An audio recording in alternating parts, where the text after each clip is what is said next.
خوگی سب دور ہو گئی. اٹھو قوم یا ابا تراب، یہاں مٹی میں پڑے ہوئے ہو، اٹھو کھڑے ہو. کھڑے ہو گئے، بات ختم. ناراض شوہر پھر کرے. یہ ہے کوئی تو لکھے ہے، کوئی نہیں لکھتا. یہ سمجھ رکھا ہے کہ یہ موضوع شیعہ صاحبان کا ہے، وہی کرتے رہیں وہی. ایک خاص واقعہ اور سناؤں گا. حضرت علی کرم اللہ تعالی وجہہ نے ارادہ کیا کہ ابو جہل کی بیٹی سے نکاح کر لیں اور سیدہ حیات کی سیدہ کبریٰ رضی اللہ تعالی عنہا حیات. ابو جہل کی بیٹی مسلمان ہو گئی تھی اور مدینہ کے اندر مقیم تھی، بیوہ ہو گئی. علی نے ارادہ کیا دوسرا نکاح. کوئی غیر قانونی بات نہیں. صاحبزادی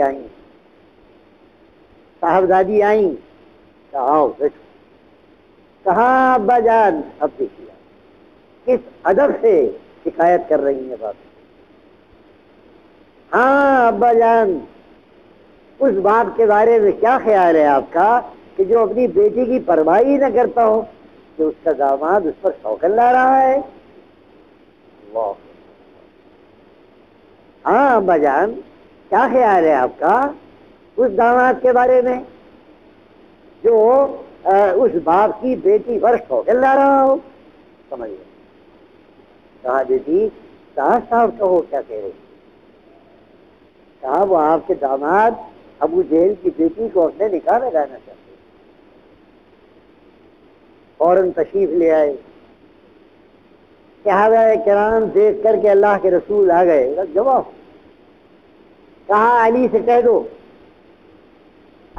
دو کہ اگر وہ رسول کی بیٹی پر دشمن خدا کی بیٹی کو سوگن بنا کر لایا تو قانوناً اس کو اجازت ہے. میں قانون بدلنے والا نہیں ہوں، قانون سب کے لیے. وہ بیٹی محمد الرسول اللہ کی ہو، وہ بیٹی ابو بکر کی ہو، اس پر شوکن آ سکتی ہے قانون. کہا میں قانون بدلنے والا نہیں ہوں. لیکن علی ایک بات سن لو، اب اس معاملے کا روحانی پہلو بیان کرتے ہیں رسول اللہ صلی اللہ علیہ وسلم. کہا علی ایک بات سن، من آذا فاطمہ فقد آذانی. میں قانون منسوخ نہیں کر رہا، لیکن ایک بات بتا رہا ہوں، یہ سن لو. جس نے اذیت پہنچائی فاطمہ کو اس نے اذیت پہنچائی مجھ کو، اور جس نے دکھ پہنچایا مجھ کو اس نے دکھ پہنچایا اللہ کو. اے علی جو کچھ کرو یہ سمجھ کر کرنا. قانون نہیں بدل رہا میں، لیکن ایک فطرت ہے انسان. میں اپنی بیٹی کی فطرت کو بدل نہیں سکتا. عورت کی فطرت ہے جب سوگن آتی ہے تو اس کو اذیت پہنچتی ہے، ذہنی اذیت پہنچتی ہے. اور فاطمہ کیونکہ بیٹی ہے محمد کی صلی اللہ علیہ وسلم، وہ عام بیٹی نہیں ہے، وہ بیٹی ہے میری بضعۃ منی، وہ میرے جگر کا ٹکڑا ہے. اگر اس کو تکلیف پہنچے گی تو مجھ کو پہنچے گی تو اللہ. اے علی اگر یہ خطرہ مول لینا ہو تو شادی کر لو. پہلے کیا مجال تو اس کے بعد شادی کرتے. ارادہ سچ ہے. یہ ہے اس بیٹی کے مقام امام کی عظمت. آخر وقت ہوا حضور علی نے دیکھا کہ سب سے زیادہ غم زدہ یہ میری شہیدی ہے. وہ بابا جان کو دیکھتی ہے کہ صاحب فراش ہو گئے. میری دنیا تو اندھیر ہو گئی، میرے لیے کیا ہے، میرے لیے تو اندھیرا.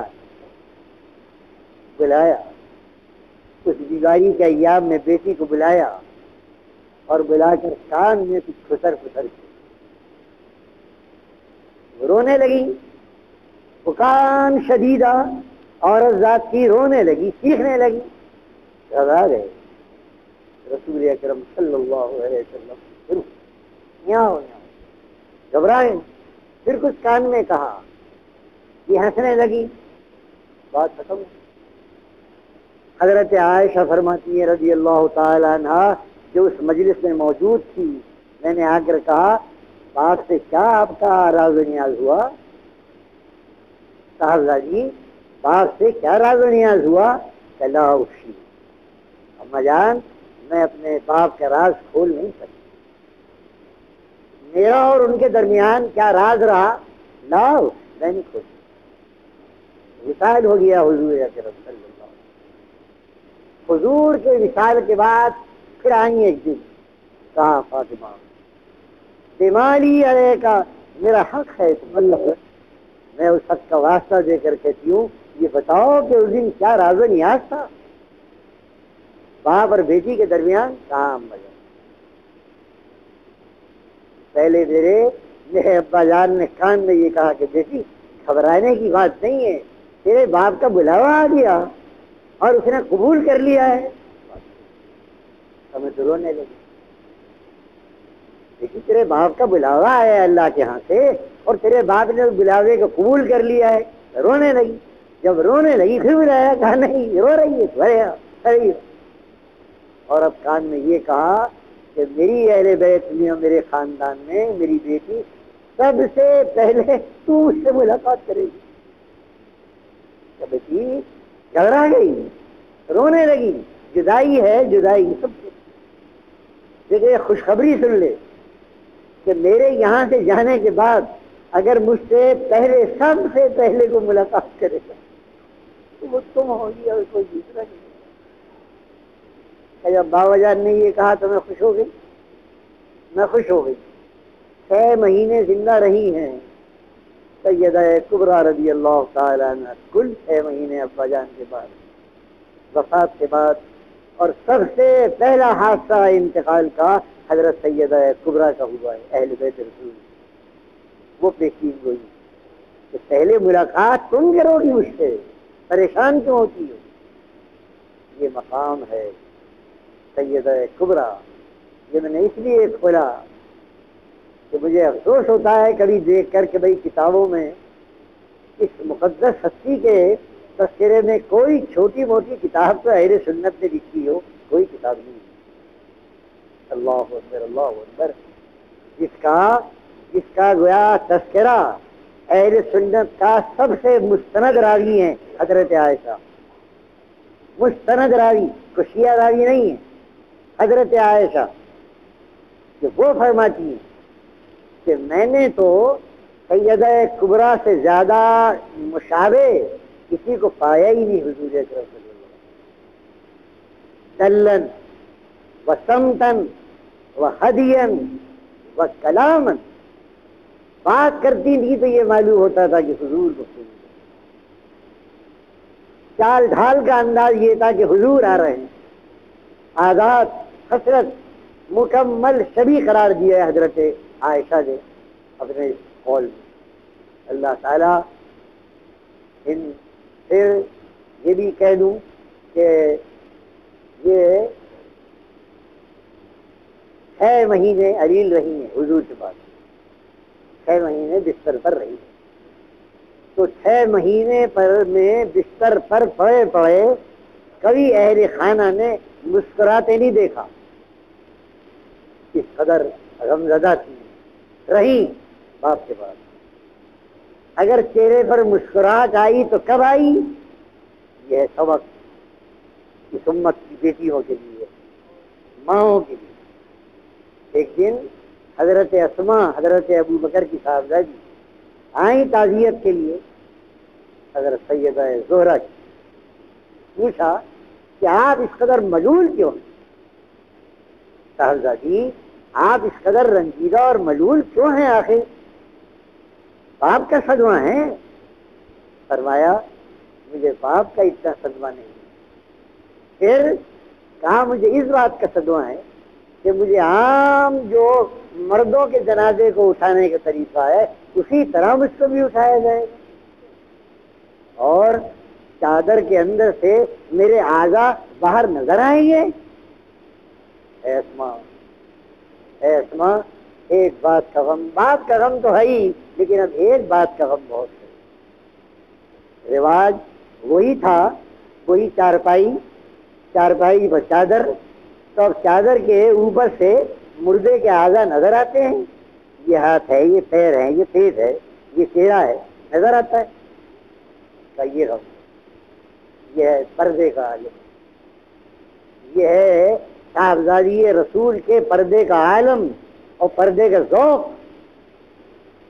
فرمایا بس اتنی بات کہاں، اتنی بات میں اس کا انتظام کرتی ہوں. یہ حبشہ ہجرت کے موقع پر حبشہ گئی تو حبشہ میں بھی عورت پردہ کرتی تھی، عیسائی عورت، اور عورت کا جنازہ اس تابوت کی شکل میں اٹھایا جاتا تھا جو اب ہمارے یہاں ایک تابوت بنتا ہے.